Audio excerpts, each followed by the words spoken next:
Bueno, compañeros, mientras van ingresando, no se olviden poner sus datos y mil disculpas a todos ustedes por no haber calculado nuestro tiempo, se nos ha agotado. Desgraciadamente estamos con este tipo de sesiones gratuitas en esta plataforma Zoom que utilizamos para dar continuidad a la enseñanza que nos obliga a tener que usar estas plataformas, ¿no? De cierta manera. Bueno, muchas gracias compañeros a todos ustedes por conectarse nuevamente, por estar presentes además dentro de nuestra clase virtual de Derecho Constitucional y siempre tratando de hacer seguimiento además a cada una de las clases dentro las cuales les son asignadas a partir de nuestra universidad, en este semestre, ¿no? Obviamente. Bueno, van ingresando algunos compañeros más.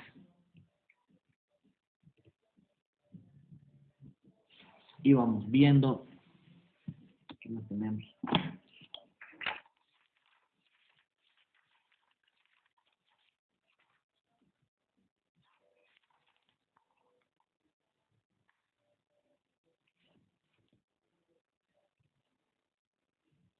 Hablamos del derecho constitucional, o del constitucionalismo inglés, entonces.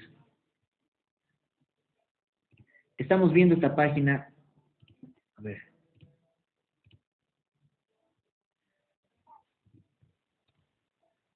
De lo que es el derecho, el origen del derecho constitucional, de Del Misaki, ¿no? Aquí está Inglaterra.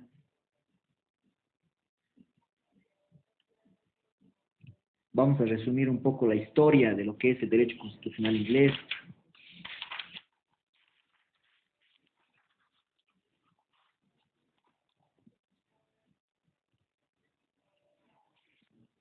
Bueno,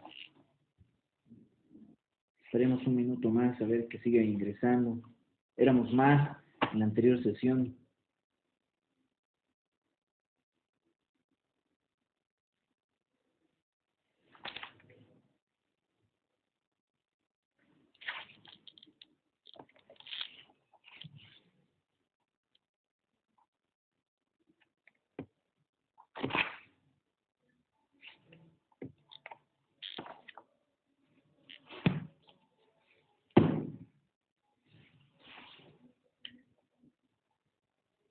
Solo los que no han puesto sus datos en la anterior sesión, por favor, vayan poniéndolo ahora. Solo los que no han puesto. Hablábamos entonces de que existe un jefe de Estado, un jefe de gobierno que es conocido como el primer ministro dentro del derecho constitucional inglés. Actualmente estamos hablando. Nosotros debemos entender que dentro del derecho constitucional inglés, compañeros, y ustedes han debido ver a este primer ministro como una figura importante dentro de lo que es el gobierno que tiene Inglaterra, ¿no? En este caso, los ingleses. De esa forma estaría constituido su ejecutivo, ¿no? ¿Cómo actualmente ustedes pueden o entienden que está constituido nuestro órgano ejecutivo? Presidente, vicepresidente, ministros de Estado, ¿no? Vamos a ver eso en Derecho Constitucional 2 también, pero ya vamos conociendo también los aspectos inmersos en nuestra Constitución Política del Estado, que espero que cada uno de ustedes lo esté teniendo siempre al lado, ¿no? Aquí están nuestras leyes. Tenemos un montón de leyes, compañeros, acá. Ya saben, yo las tengo, sí. Bueno, este es nuestro proyecto, que era un proyecto, actualmente ya es nuestra Constitución. Tenemos que ir viendo acá lo que es y lo que puede abarcar los cuatro poderes del Estado. Hablamos del Ejecutivo, a distinción de lo que nosotros entendemos como el Ejecutivo que existe en el derecho constitucional inglés, que está constituido no solo por, o pudiese verse constituido por lo que es el rey o la reina, y en este caso un primer ministro. El legislativo, dentro de este gobierno parlamentarista inglés, debemos entender que tiene y está constituido por una Cámara de los Lores y una Cámara de los Comunes. Una Cámara de Lores que obviamente tenemos que verla siempre inmersa, y es por eso que es denominada Cámara de los Lores, por la nobleza. Y una Cámara de los Comunes. Y ahí, ¿no? El concepto. Comunes, ¿por qué? Porque son elegidos por votación. Son elegidos democráticamente, tal vez podemos verlo así. Aquí sigue ingresando algún compañero. Limber, díganos. Dice, es verdad que las monarcas o los monarcas no tienen mucho poder en Europa. Por eso no se son una democracia plena. Escuché toda Europa. Exacto, ya eso vamos a ver ya acá un poco más adelante dentro de este tema específico que estamos viendo, lo que es el derecho constitucional inglés, donde queda atrás la monarquía. Dejan de lado ya la monarquía para poder tener un gobierno que se base en una constitución, que se base en aspectos que vengan de mano de la sociedad, del soberano.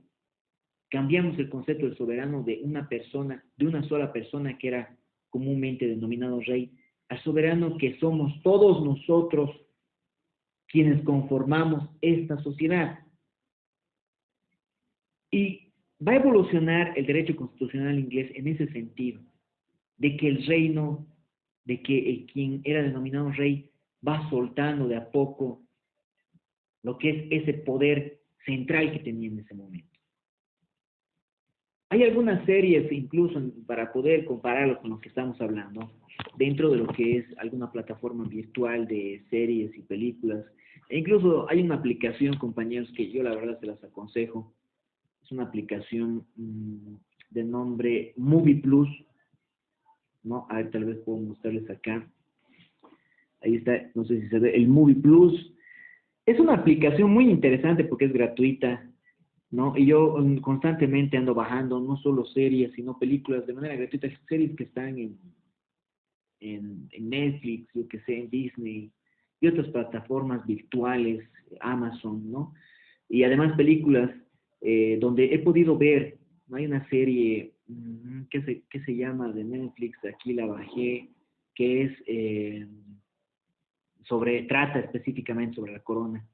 Y ahí vemos a Margaret Thatcher, que alguna vez ustedes han debido escuchar de ella y además en historia han debido ver eso en el colegio, que era denominada Dama de Hierro.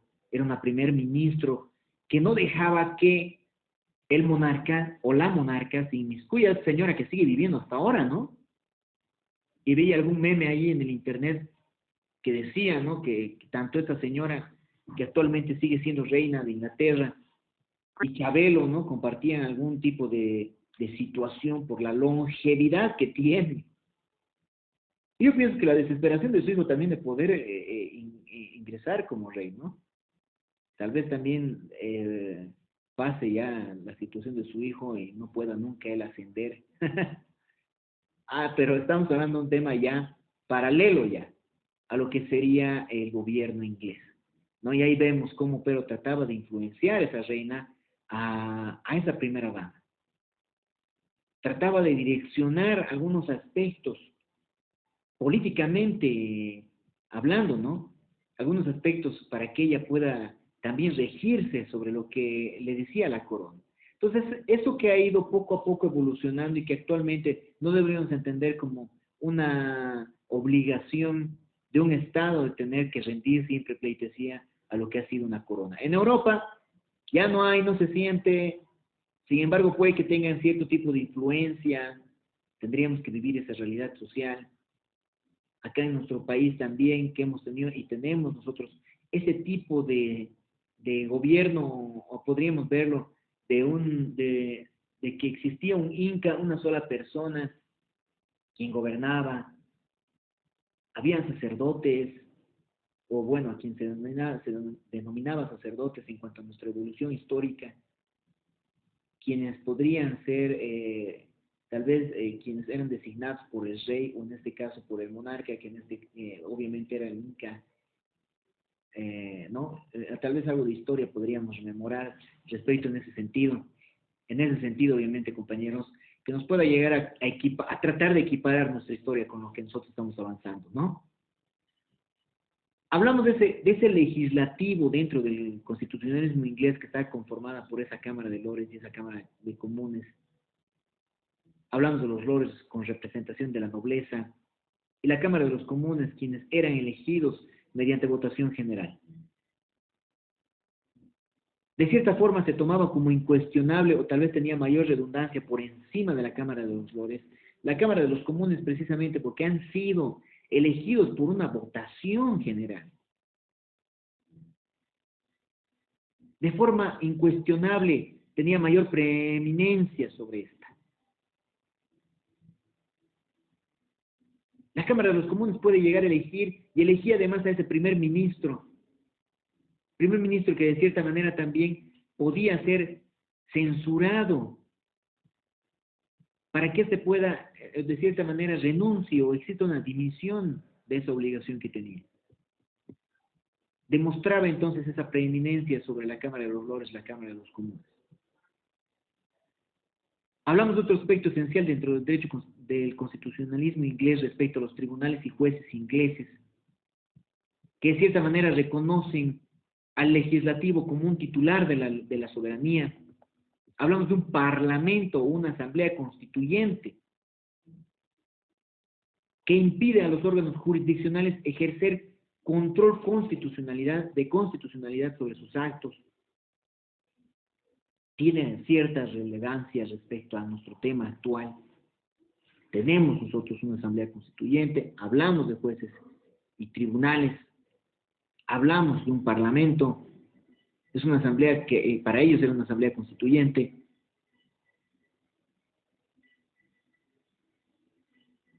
Y hablábamos además, dentro del derecho constitucional inglés, de una Cámara de los Lores que se encontraba también como una máxima instancia judicial dentro de ese país. Vemos al derecho constitucional inglés, compañeros, como algo sui generis, algo muy distinto, algo que no sucede, o que más bien puede suceder muy ocasionalmente, algo único en el mundo, porque hay algunos autores que de cierta manera nos vienen a referir que este tipo de derecho constitucional no se repite ni se ve en otros países. Tienen una constitución flexible, porque el Parlamento inglés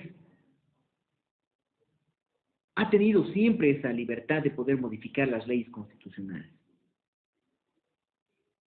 de adoptar ciertos procedimientos, de dar cierto tipo de solemnidad, o más bien algún tipo de formalidad a cualquier ley ordinaria.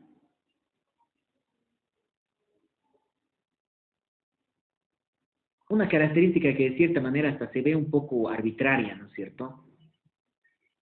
De que ellos puedan modificar, y tal vez puedan modificar a su gusto, algo que están buscando muchos gobiernos o muchos partidos políticos gobernantes dentro de un Estado, el tener que manosear la constitución política del Estado. Hemos visto ese video en la anterior clase.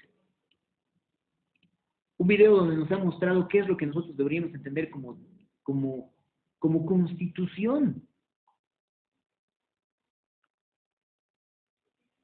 Y que desde siempre nos decía ese video, ¿no? El partido gobernante, o en este caso quienes detentan el poder, siempre tratan de ingresar y manosear lo que es una constitución. De cierta manera acá, al hablarnos de que existen procedimientos o unidades a partir de lo que es una constitución flexible, que este Parlamento inglés viene a modificar leyes constitucionales, pudiese verse de arbitrarias, ¿no es cierto? Y que pudiese incluso demostrarse que no existe una supremacía de la Constitución, una garantía que tenga que ser obligada a que el constituyente, o en este caso el legislador, tenga que cumplir.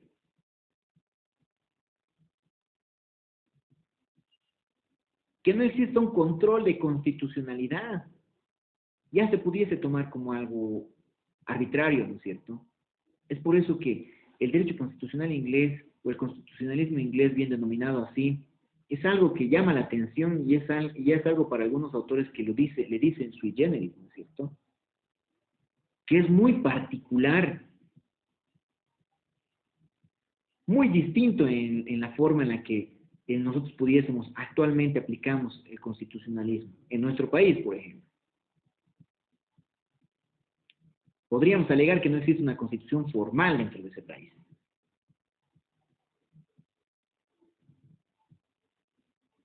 Aspectos que obviamente vienen arrastrando ya desde la Carta Magna, denominada la Carta Magna en 1215. La Carta Magna que ha venido a partir de una revolución y un problema social que ha existido dentro de ese país, que ha tenido que derivar en una Carta Magna que tiene que repercutir a través del tiempo en el derecho constitucional inglés. Ese aspecto que obviamente dentro de esos contenidos que nosotros conocemos en la Carta Magna del derecho constitucional inglés, que con anterioridad eran transmitidos de una generación a otra, ¿no es cierto?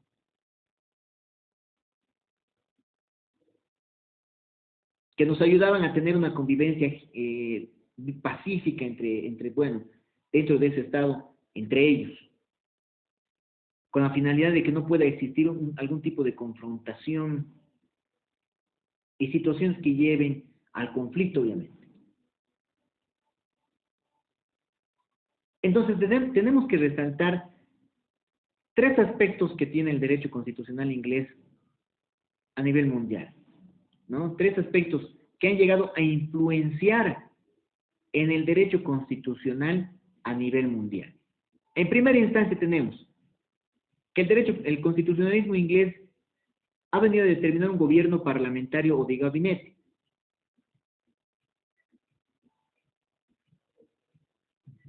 En segunda instancia tenemos nosotros que el Parlamento inglés y su funcionamiento ha permitido desarrollar una teoría de representación parlamentaria. Y por último, ha llegado a contribuir respecto a las garantías de libertad, las garantías de seguridad individual, mediante tal vez la implementación de un habeas corpus, que actualmente nosotros no lo entendemos como habeas corpus, sino más bien dentro de nuestra realidad social o dentro de nuestro constitucionalismo boliviano, hablamos de un recurso directo de libertad que se basa en el habeas corpus, que con anterioridad también era denominado habeas corpus. Díganos, Bismarck. El segundo, ¿cuál dijo, licenciado? No, no lo anoté muy rápido. Allá, el segundo parámetro que nos ha ayudado dentro del derecho constitucional inglés ha sido de que ha existido un parlamento inglés, nos ha permitido mostrar o nos ha permitido ver el funcionamiento respecto a ese desarrollo de esa teoría de representación parlamentaria que existe dentro de este parlamento inglés. Un segundo aspecto, obviamente, que viene de la mano al constitucionalismo inglés de manera esencial y principalmente, principalmente nos ha ayudado a desarrollar esas garantías de libertad y de seguridad individual. Y vamos a ver por qué nos ha ayudado, y para mí es algo esencial, obviamente, porque luego, gracias a lo que es el constitucionalismo inglés, viene a ser desarrollado lo que son estos derechos humanos, ¿no? Hablamos entonces de esas garantías de libertad y seguridad individual, y que de cierta manera han venido a determinarnos un habeas corpus, la implementación de un habeas corpus. Tal vez es un poco adelantarnos, pero no sé si alguno de ustedes sabe qué es un habeas corpus. Ya obviamente nos está refiriendo, ¿no? Con anterioridad les estoy refiriendo a lo que es una garantía de qué. Tal vez alguno de ustedes quiere referirnos el habeas corpus. ¿A qué está direccionado? Bueno, ninguno, ¿no? Nos ayuda a determinar, y el habeas corpus de cierta manera ha sido plasmado inicialmente en nuestra constitución anterior, como una garantía de que nosotros podamos no ser detenidos de manera ilegal. Una garantía de la libertad corporal, tal vez, de que nadie sea detenido de manera ilegal y que no haya existido ningún tipo de orden específica para que exista esa detención. De poder transitar dentro de los lineamientos geográficos que tiene este Estado. Y va en contra de esas malas o mal practicadas detenciones que ustedes seguramente van a ver ya una vez que estemos ejerciendo y nosotros ya lo vemos de cerca, órdenes de apremio mal emitidas, o que alguna autoridad haya solicitado sin ningún tipo de fundamento la aprehensión o detención de una persona, o más allá tal vez de un funcionario policial que detenga a una persona de manera ilegal sin ningún tipo de fundamento, aplicamos el recurso. Es el recurso que seguramente ustedes lo van a ver dentro de este curso muy interesante que nos ha planteado nuestra universidad y que nosotros vamos a seguramente ayudarles con ese puntaje que les estamos prometiendo. El habeas corpus, entonces, compañeros.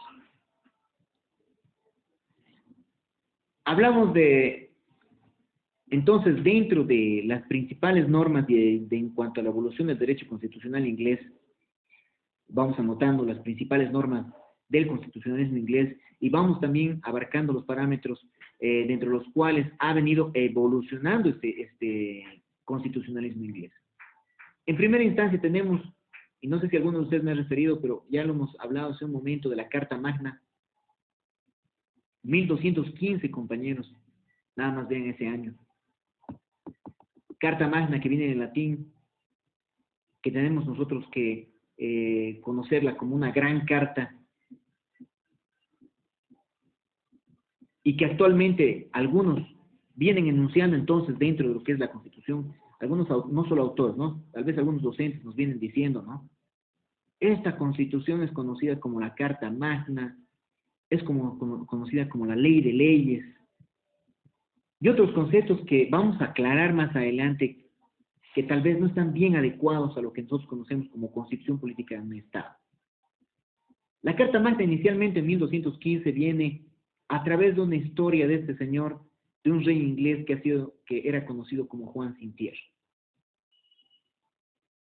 Una persona quien cometía, y lo vamos a ver dentro de nuestro texto, estamos viendo algo de historia, que cometía muchos abusos en la población, que no solo les quitaba sus tierras, o castigaba, los mandaba a callar si tenían algún tipo de pensamiento distinto al que profesaba su reinado, le subía los impuestos de manera arbitraria, y que causó realmente una situación muy compleja para toda la sociedad que él manejaba.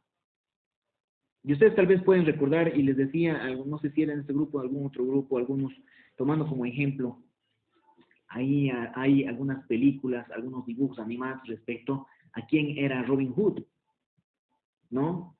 Vemos tal vez un dibujo animado en el cual se ponía a un rey como un león y a un Robin Hood como un zorro, ¿no es cierto? ¿Qué hacía esa persona, ese león? Les quitaba hasta el último centavo, y lo representa este señor Juan Sin Tierra, ¿no? A este rey Juan Sin Tierra, que realmente cometía ese tipo de arbitrariedades en contra de su población. Y hace que se levante toda esta población en su contra, y mediante una batalla denominada de Runnymede, ¿no? Tal vez en inglés tendría otro tipo de pronunciación, ¿no? Es donde de cierta manera es vencido, pero no fallece. Más adelante este señor fallece por disentería y otras enfermedades que no recuerdo muy bien, y que sin embargo, una vez acabando este tema, vamos a ver ese video de un curso que he hecho en la Universidad de London, específicamente sobre lo que es el Bill of Rights, lo que es la Carta Magna, lo que es el constitucionalismo inglés en sí, ¿no? Entonces es un video muy interesante que vamos a verlo una vez finalizando ya estos aspectos. Una vez vencido este señor, entonces, se otorgan libertades a la iglesia anglicana, libertades además a los que son conocidos como hombres libres, es decir, que de cierta manera tenían que tener un título de nobleza dentro de su reino, libertades y garantías además que son otorgadas, y que de cierta manera otorgaban una libertad respecto al comercio, una libertad de que sean designados los tributos o impuestos a partir de un consejo común que tendría que deliberar respecto a esos arbitrarios impuestos que de cierta manera tenían que pagar los que son parte de esa sociedad, quienes tenían tierras una libertad de tránsito además, como una garantía de no ser arrestado ni mucho menos desposeído de cualquier tipo de propiedad que estuviesen. Más allá de estas libertades, el hecho de que ellos pudiesen expresarse en contra de ese rey tendría que ser determinado a partir de esta Carta Magna. Ya no había entonces las requisas, los embargos arbitrarios, después de esa revolución que pudiese haber existido y, bueno, que ha existido y que ha determinado la creación de una Carta Magna. Carta Magna que se respetaba a través de todas esas generaciones, Carta Magna que nos ha ayudado a entender mejor de ciertas libertades y derechos que pudiese tener la sociedad. Aspectos que nacen y que actualmente son determinados en una constitución política del Estado. Posteriormente ya vemos en 1628, atravesamos el tiempo y vemos una gran relación entre la Carta Magna y el Petition of Rights, tendría que ser la petición de derechos de 1628. Hablamos de un rey Carlos I, que en primera instancia viene a ratificar lo que es la Carta Magna de 1215, pero que sin embargo, amplía el tipo de aplicación que existía para la nobleza y además a la burguesía sobre estos derechos que eran reconocidos nuevamente, ¿no? Entonces no se tocó esa Carta Magna durante buenos años hasta que existió la petición de derechos. Ya en 1647, dentro de estos parámetros principales que hablamos de lo que es el constitucionalismo inglés, 1647, hablamos de un pacto del pueblo, o agreement of the people tendría que ser entonces, que ha nacido de una guerra civil y que prácticamente va a venir a determinar o va a terminar con la muerte de este Carlos I. Viene a asumir un gobierno militar que ha sido liderizado por Oliverio Cromwell, que ha sido constituido como un protector del reino, quien además propuso una ley de leyes que normativamente se habría encontrado por encima del Parlamento. Y esa situación seguramente afectó demasiado porque no podía existir por encima del Parlamento una norma. Un proyecto que no llegó a concretarse y que fue denominado como el instrumento de gobierno, o bien en inglés, Instrument of Government, tendría que ser. Hablamos de 1647, dense cuenta la relación de tiempo y además el hecho de que haya existido un gobierno militar donde ha ejercido una monarquía durante miles de años. Ya vamos viendo pasos entonces más agigantados de lo que es el derecho constitucional. Vamos a quedar acá, compañeros, en el Agreement of the People, que es el Pacto del Pueblo de 1647, y vamos a ver a continuación, ya en 1679, lo que es el Habeas Corpus Act, la ley de Habeas Corpus. ¿Ya? Vamos entonces avanzando en ese tema, vamos a ver esto la siguiente clase ya, y vamos a concluir lo que es el derecho constitucional inglés para ver el derecho constitucional seguramente norteamericano, el europeo o francés de manera esencial, que nos va a dar muchos más parámetros del por qué tenemos actualmente una constitución, por qué tenemos una convención interamericana de derechos humanos que es plasmada a través de nuestra Constitución Política del Estado de 2009. Vamos a quedar acá, compañeros. Espero que todos estén bien y puedan acompañarme también en una siguiente sesión, la misma cantidad de estudiantes que están presentes el día de hoy. Y no se olviden inscribirse, por favor, a ese curso que tenemos. Son 5 puntos ponderados por la inscripción sobre el total de la nota. Yo ya voy a ver cómo adecuárselos a cada uno de ustedes. Nos vemos entonces, compañeros, en la siguiente clase. Espero que todos estén bien. Cuídense. Hasta luego, licenciado. Hasta la siguiente clase, compañeros. Hasta luego, licen. Hasta luego.